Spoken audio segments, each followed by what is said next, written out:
pessoal, falando sobre acordo, nós mostramos para vocês nessa edição do 3 em 1 uma reunião que aconteceu envolvendo Geraldo Alckmin, ministro Carlos Fávaro e vários representantes de associações brasileiras de produtores e de produtos que serão impactados pela taxação de Donald Trump. E agora eu vou conversar aqui com a nossa repórter Patrícia Falbusch, que vai trazer as informações para a gente, porque a Patrícia acompanhou toda essa reunião e, inclusive, quais serão as estratégias do governo daqui para frente, porque não há possibilidade de se pedir a extensão do prazo para a aplicação dessas tarifas, né, Patrícia? O que o pessoal está pretendendo fazer, então? Bem-vinda. Boa tarde para você. Oi, Cine, tudo bem? Boa tarde para você, para todo mundo que está acompanhando a gente no 3 em 1, na Jovem Pan. Cine, eu tenho para dizer o seguinte: hoje a gente viveu aqui no MDIC uma coisa bem parecida com aquele meme, sabe? 11h59, uma coisa, meia-noite outra. Por quê? Pela manhã, após a reunião com os representantes do setor de indústria, palavras do vice-presidente Geraldo Alckmin, ministro também aqui do Ministério de Desenvolvimento, Comércio e Serviços, ele falou o seguinte: queremos resolver o problema dessa questão do tarifaço do Donald Trump, presidente dos Estados Unidos, o mais rápido possível. Se houver necessidade de mais prazo, vamos trabalhar nesse sentido. O que aconteceu? Essa reunião com a indústria foi às 11 horas da manhã, à tarde, às 14 horas, foi uma reunião com os representantes do agronegócio. Terminou a reunião, veio essa declaração dizendo que não vamos, que de fato o tarifaço está previsto para 1º de agosto, ou seja, daqui umas 2 semanas, e que o governo federal não vai recorrer ao adiamento desse prazo. A gente tem, então, esse momento mesmo em que o vice-presidente Geraldo Alckmin, que está à frente aí dessas tratativas que envolvem o tarifaço dos Estados Unidos em cima das exportações brasileiras. Vamos ver esse trecho, então, o que ele falou sobre esse adiamento. De trabalharmos juntos para reverter este quadro. Houve uma colocação aqui da questão que o prazo é exíguo e pedindo um prazo maior, mas a ideia do governo não é pedir que o prazo seja estendido, mas é procurar resolver até o dia 31. Ou seja, Cine, é trabalhar muito em cima dessas 2 semanas até o dia 1º de agosto. E o que o governo federal fez? Chamou a iniciativa privada para fazer o seguinte, para conversar com fornecedores, com compradores, com seus parceiros comerciais nos Estados Unidos, para que eles consigam, vamos dizer assim, apresentar ideias, algumas sugestões, enquanto não se chega, vamos dizer assim, a uma revisão desse tarifaço. E também esse pedido ao setor privado que haja nesse sentido de entrar em contato com esses parceiros comerciais também é, vamos dizer assim, uma forma de tentar pressionar o governo dos Estados Unidos a rever essa questão do tarifaço que começa agora em 1º de agosto.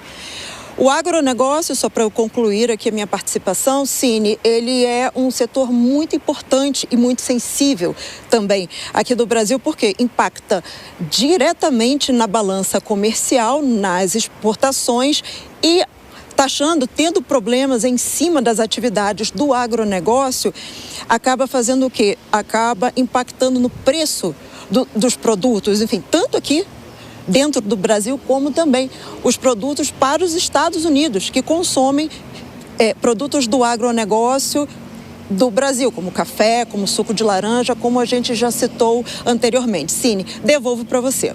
Muito obrigado, Patrícia. Obrigado por trazer também essa percepção nos bastidores, né, da dificuldade em se chegar a uma decisão entre a manhã e a tarde, com mudanças de rumos também ao longo desse período. Ótimo trabalho para você em Brasília. A gente vai se falando. Seja sempre muito bem-vindo ao nosso 3 em 1.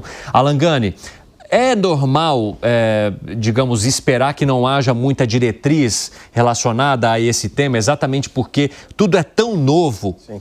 E há uma dificuldade tão grande de articulação que é aceitável que os ministros não saibam exatamente de que maneira conduzir, ou se vão pedir mais prazo, ou se vão trabalhar dentro dos prazos.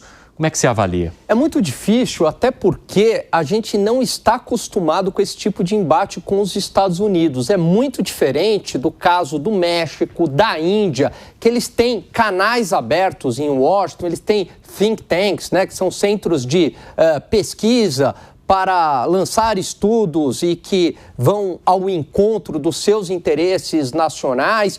No caso do Brasil, tudo é muito novo. Agora, não tem muito remédio, Evandro. A saída é a negociação de uma maneira exaustiva. Eu não vejo que tarifas recíprocas são uma boa ideia. Por quê? Porque é um remédio que se volta contra a gente, à medida que traz mais inflação e prejudica a nossa indústria nacional. Tem que negociar. Ô Bruno Musa, e você, como avalia essa situação e a maneira como o governo deve conversar, conduzir esse diálogo? Tem que ser no sapatinho com Donald Trump?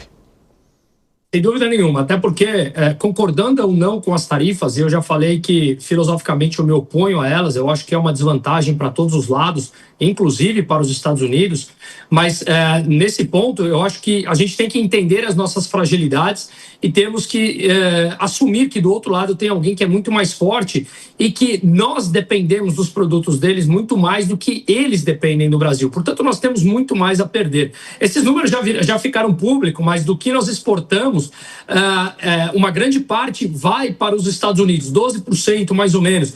Do que tudo que eles importam, 1% vem do Brasil e são produtos em grande parte commodities, à exceção de alguns, mas que as commodities podem ser encontradas por outros fornecedores. Só que o que nós importamos dos Estados Unidos ou de alto valor agregado que nós exportamos, temos dificuldade de encontrar um potencial comprador à altura dos Estados Unidos. Então nós saímos perdendo. E olhando para o histórico recente, o Trump ele é instável. Ele coloca tarifas, ele tira, ele colocou 145% na China, voltou atrás. Enfim, a gente sabe dessa falta de previsibilidade e brincar com isso, subestimá-lo, o custo é muito alto. Então eu acho que nós temos que ter coerência, serenidade e juntarmos realmente ao interesse de colocar na mesa pessoas que deixem de lado o perfil ideológico e entrem numa negociação, digamos, racional com tudo isso. Nós temos muito mais a perder e isso os próprios números mostram. Zé Maria Trindade, é difícil imaginar um posicionamento direto do presidente Lula nessa articulação, porque a gente percebeu um certo distanciamento, digamos, de um diálogo direto, uma conversa na sala, à mesa, entre Lula e Donald Trump. Quem você entende que deve conduzir agora essa articulação para o negócio não melar ainda mais? Pois é, olha, eu disse aqui há dias atrás, né, que o presidente Lula foi aconselhado e ele aceitou e falou sobre isso, que não ia ligar para o Donald Trump, né? Uma conversa assim não é boa não, porque o Trump tem feito armadilhas, né? E muito menos, eu acho, se convidar o Lula para ir lá, é capaz dele não ir lá no Salão Oval para não repetir outras cenas lá, como no Zelensky e tal, ele puxar orelhas do Lula e isso não vai ficar bom. Então, assim, o presidente Lula se afastou e orientou. Ele, nos bastidores, ele está dizendo o seguinte: politicamente é bom que esse debate prossiga, porque está encurralando o grupo do ex-presidente Jair Bolsonaro, do filho e do presidente Jair Bolsonaro, e, por outro lado, ele está conseguindo adesão. Ele tem conversado com representantes do agronegócio, que são adversários do governo, não gostam do governo. Hoje, da CNI, que está preocupada, né? A Confederação Nacional da Indústria, que tem que proteger a indústria. Isso é muito bom para ele, né? Essa situação. E Geraldo Alckmin é crível, ele se lida muito bem, se dá muito bem com grupos empresariais e está fazendo uma gestão muito importante. Muita gente querendo adiar e ele dizendo não, tem que resolver. E qual é a história?